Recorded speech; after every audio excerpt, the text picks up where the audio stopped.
Oh, we're live here. It is 9:03 on a Monday, and you know what that means. It means my YouTube camera needs adjusting. And here we are, Monday night. This one, guys, is going to be a bit of a weird, not weird, that's not the right word at all. Discombobulated, and I'm sorry for that. So, full disclosure, this is not going to be the most normal episode. Gonna drink a beer. It's a good one, too. It's a damn good beer. But I want to give a legitimate content warning here. Not being sarcastic, not being facetious, for realsies. We're going to be talking about some heavy stuff in this app, including depression and significant mental illness and suicide. It ain't fun.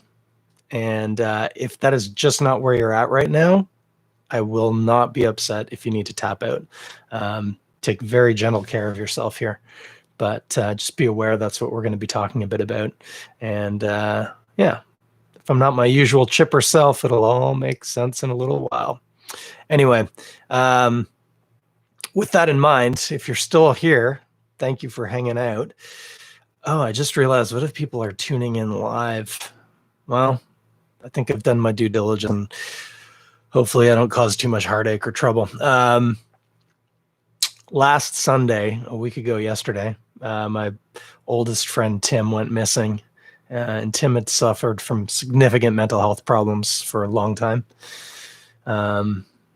He went for a kayak off of the coast of Vancouver Island where he was living, and he did not come back, and he left indications that he was not planning on coming back.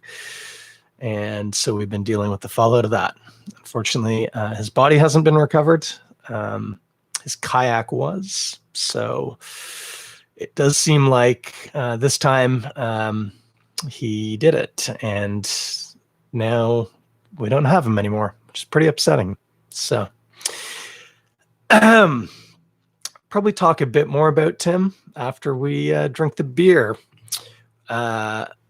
Because unfortunately in life, sometimes you just got to tuck your chin and you carry on. I picked up a bunch of beers this week from these guys holding up for the cameras here. Red Tape Brewing. Man, I love a new brewery. It's got that new brewery smell. I actually didn't go in. They delivered. Sarah Beth dropped it off. She's one of the founders. And as a founder of a small craft brewery, it means you do everything, including delivering beer to hipsters who have podcasts and buy your beer. So that's how we came to meet, and it was very nice. I really wanted to do their Saison. I got the 2 cans of that. I had one to see what I thought of it, and really enjoyed it a lot. But the problem is it was literally on my desk before I went live. And I had to swap it out because unfortunately it's called Celebration Saison, and I just couldn't reconcile that. I could try and intellectualize it all I wanted, but it just didn't feel appropriate. Mourning one of my best friends passing did not seem appropriate. But I will tell you, it's a very tasty Saison, really nice ginger pop to it. And yeah, spicy and everything I like in a good Saison. I haven't done a Saison on the show in so long, so I might buy it again and do it a couple weeks from now, maybe. Just not right now. Can't do a Celebration Saison. Much more appropriately, tonight I'll be drinking Standing on the Shoulders of Giants Pale Ale, which I do. And yeah, again, it's going to be a heavy one, guys, and I'm sorry. Lost one of my Giants this week, so... Anyway, I have also had this. It's a delicious pale ale, and I'm going to tell you all about it. So let's do this. Let's get some Foley going. Oh, yeah. Got a glass here of dubious cleanliness because I just drank a Basuto from Godspeed out of it after I got back from physio, where I got stuck full of pins. And I'm feeling pretty not loosey-goosey, if you guys remember. Not loosey-goosey. Not yet. Check with me in 45 minutes. But no, I'm feeling very loose and limber after that. My hips especially are nice and they feel well oiled. I didn't get oiled. I got stuck full of pins, but they feel well oiled. Anyway, standing on the shoulders of giants, pale ale. Gosh, I love a pale ale. I do love a saison too, but give me a pale ale and I'm happy as a clam at high tide. Sorry, guys. I'm really, really in a weird headspace. I don't normally just dive in and take a sip. So let's talk about the way it smells. And I'll just treat that as that was just a little sneak preview for me there, a little sneak peek. All right, so sorry, shake it out. We're gonna get through this together. I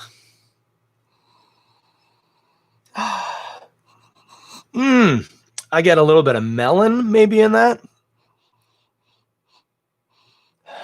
Some citrusy notes like Citra, the hop, and also citrusy like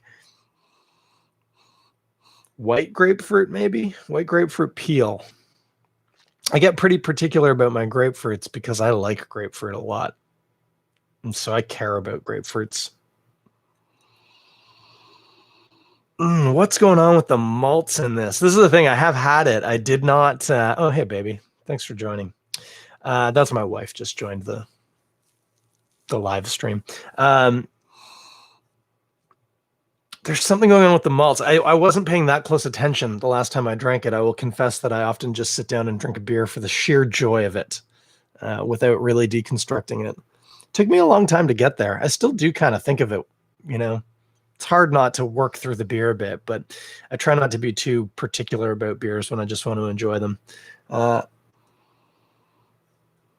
Something about that. Is it honey malt?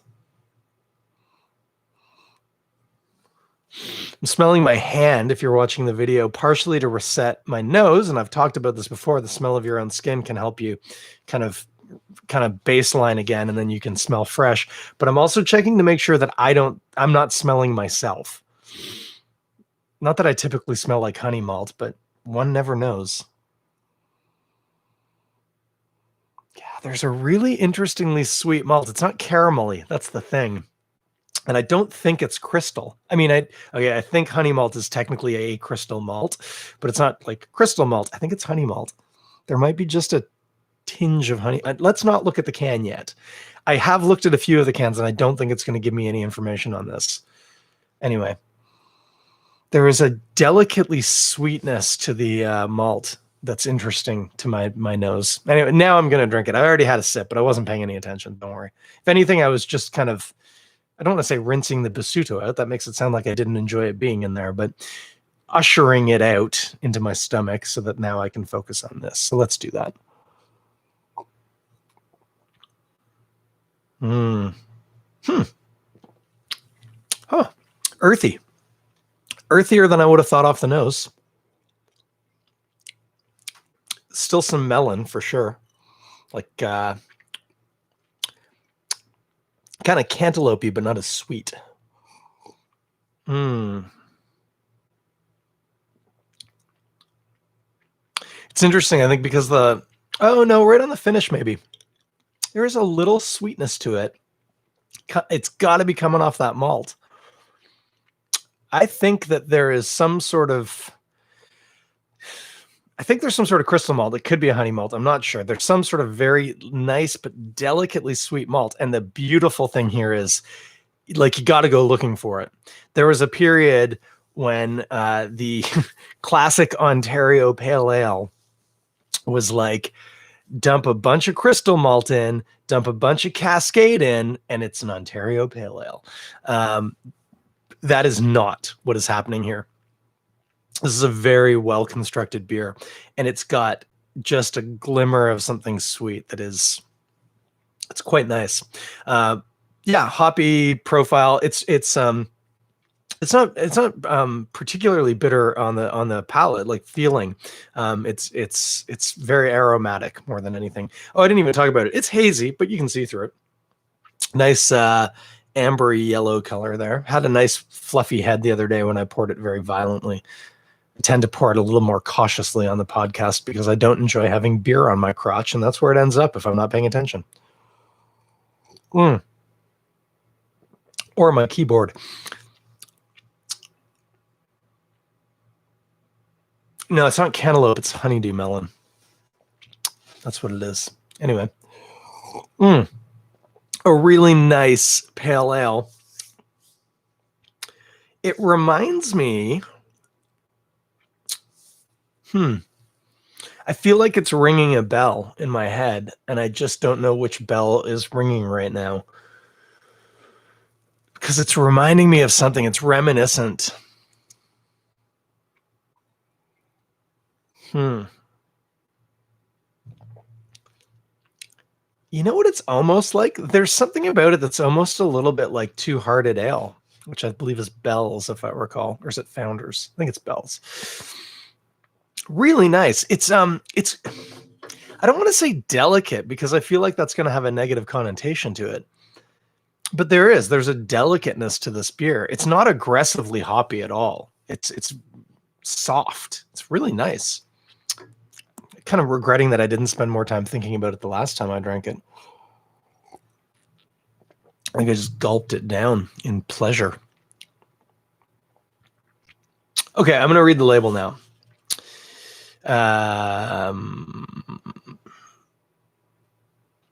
Standing on the Shoulder of Giants is a hazy pale ale, dry hopped with a moderate amount of citra. That's all they give me. They do talk about standing on the shoulders of giants pale ale. We wouldn't be where we are today without lessons from our ancestors. For all the craft brewers who have supported Red Tape Brewery as we open, we are grateful. We hope we can make similar contributions for the next generation. Guys, if you're making beer like this, you're doing A-okay.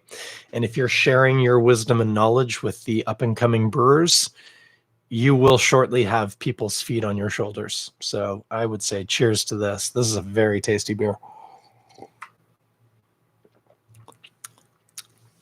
Yeah, it's a little bit of delicate sweetness, a lot of hop presence, but without a lot of perceived bitterness on the cheeks, like physical bitterness. I'm getting like honeydew melon, but not as sweet. And just citrusiness, like white grapefruity maybe, but not aggressively. And again, peel, not juicy. Bit of sweetness on the malt, really nice. Like it's almost subdued, which is so counterintuitive with a pale ale. There's no doubt that this is a pale ale. This is definitely a pale ale, but it's just like nice. It's like it's a chill pale ale. I like this a lot. I could see myself drinking a lot of this.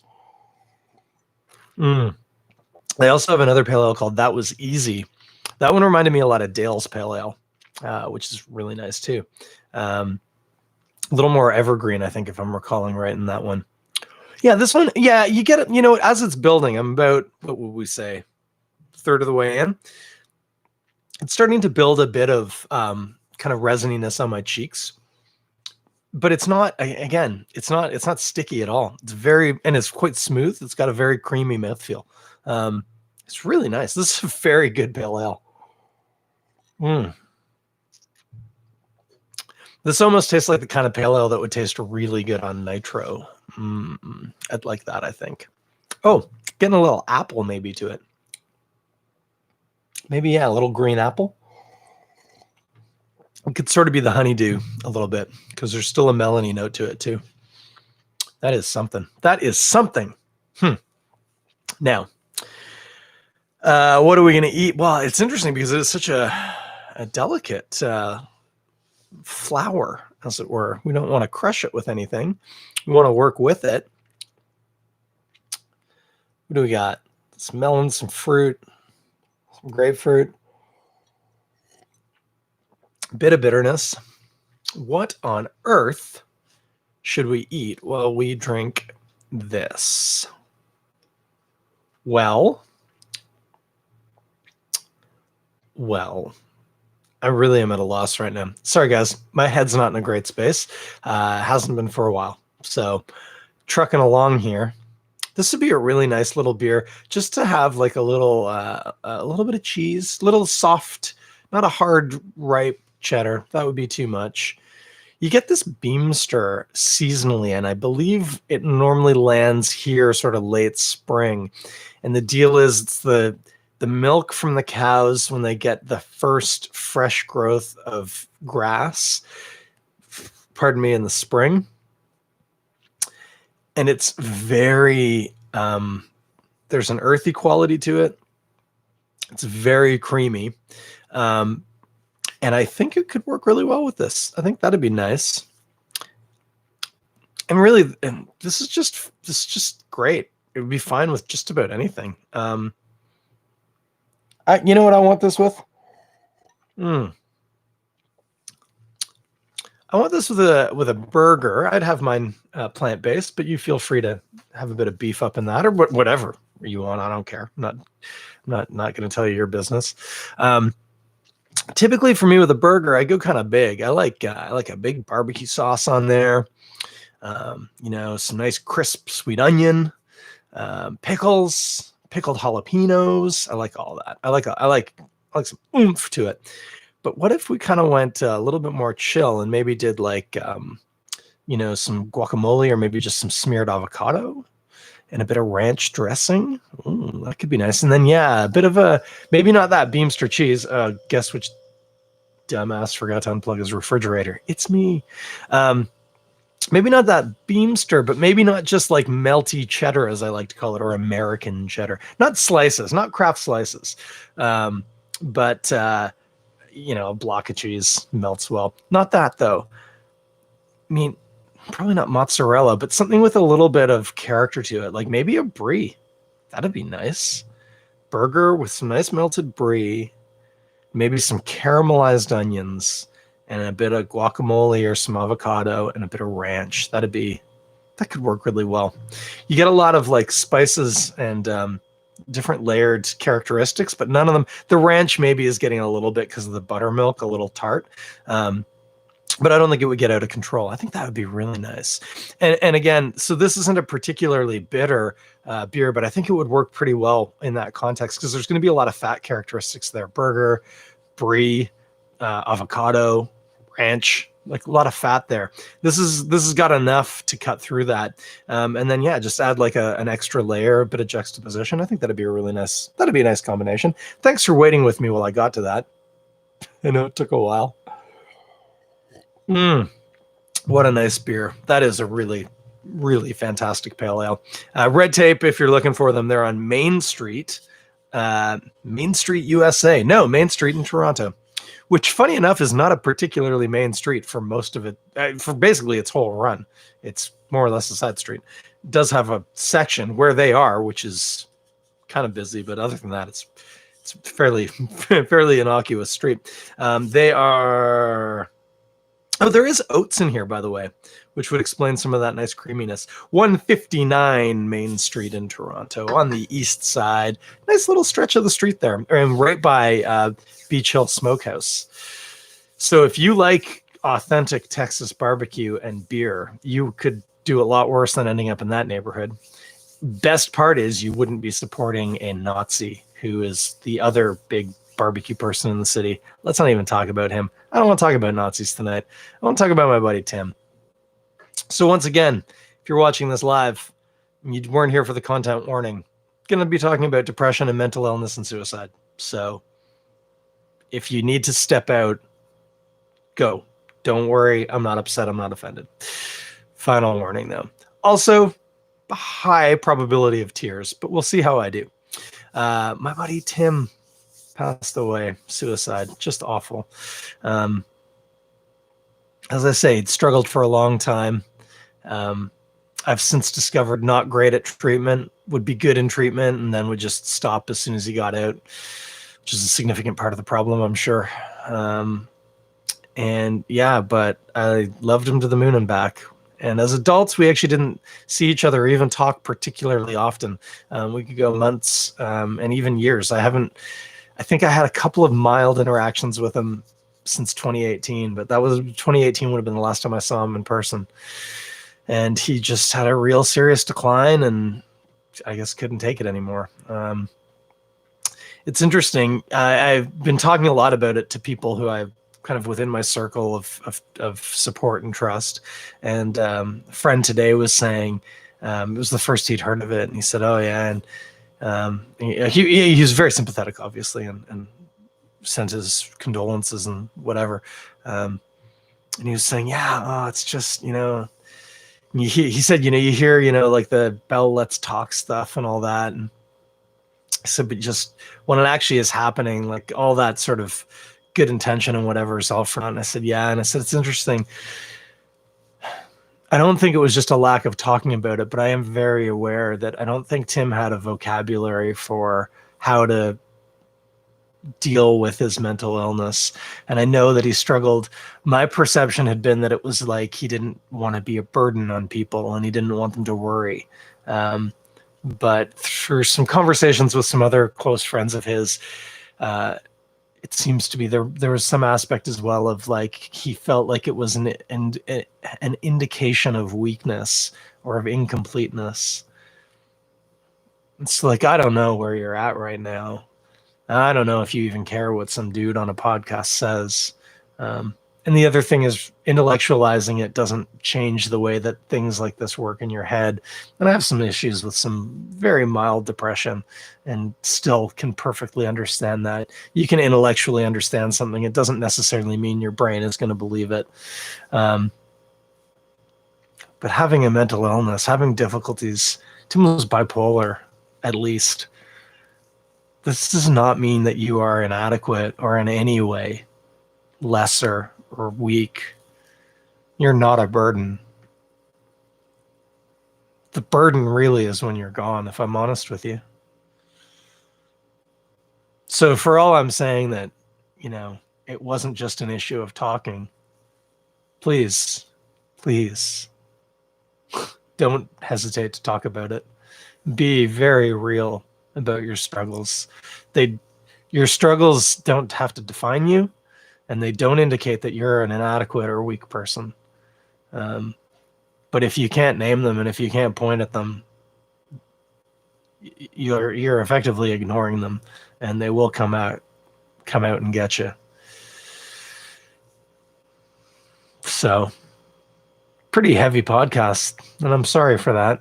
I'm also really sorry for my dear friend Tim. My one piece of comfort is I have a real sense that it must have been horrible living in his head, dealing with all that. Just dealing with a major mental break and decline is probably horrific. And then add on top of that, he was trying desperately hard to be normal, and he couldn't, but he was trying. It just must have been exhausting. And at least now he's not exhausted. So I'll probably leave it there.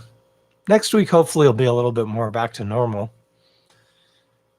Not sure. Maybe I'll pull in a guest. That might help keep my mind off things a little bit. If you've lost somebody to mental illness, I am so sorry. And you have my sympathy and condolences. And if you're struggling, or if you're struggling with a person who's struggling and you need to reach out, I mean, there are tons of resources, but if you're listening to this, I'm not hard to find. And I'll, at the very least, listen. Can't say I got much to tell you, but hey, we're all in this together, guys. We only, we're only as strong as our weakest link. That sounds stupid and like some dumb poster. Let's not go with that. I'd say edit that out, but I'm not gonna. I'm too lazy for that nonsense. Thinking out loud doesn't always work, and I'm sorry for that. Take care of the people around you. Check up on people. Checking up doesn't always mean they're going to be honest with you. Don't let yourself worry that maybe if you just checked up a little more, So, hug your people. And I'll be back next week. We'll talk at you just after 9. Have a good night, guys.